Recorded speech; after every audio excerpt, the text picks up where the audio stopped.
కరీంనగర్ జిల్లా కేంద్రంలోని పలు ప్రాంతాలకు నీటి సరఫరా తగ్గిందని జిల్లా కాంగ్రెస్ ఉపాధ్యక్షులు మలయాళ సుజిత్ కుమార్ ఆరోపించారు.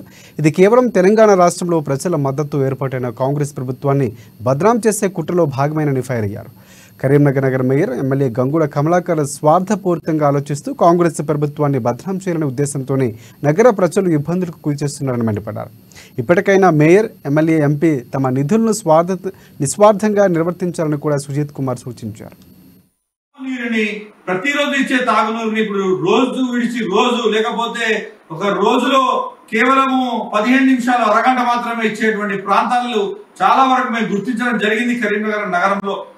ఈరోజు మేయర్ని అలాగే ఎమ్మెల్యేని ఒకటే ప్రశ్నిస్తా ఉన్నాం. మీరు ఉన్నది ప్రజల కోసము, మీరు చేస్తున్నది ప్రజా డబ్బుతో, కానీ మీ సొంత డబ్బుతోనో లేకపోతే మీ కేసీఆర్ ఇచ్చేటువంటి ఎజెండాతో కాదు మీరు పనిచేస్తున్నది. మీరిద్దరు కూడా ప్రజాప్రతినిధులుగా ఉన్నారు, మీ కింద కార్పొరేటర్లు కూడా ప్రజాప్రతినిధులుగా ఉన్నారు. కొన్ని ప్రాంతాల్లో తీసుకుంటే అయితే మరీ చండాలంగా మురుగునీరు కలుస్తా ఉంది.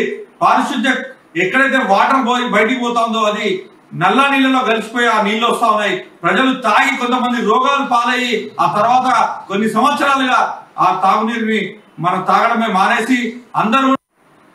నమస్కారం.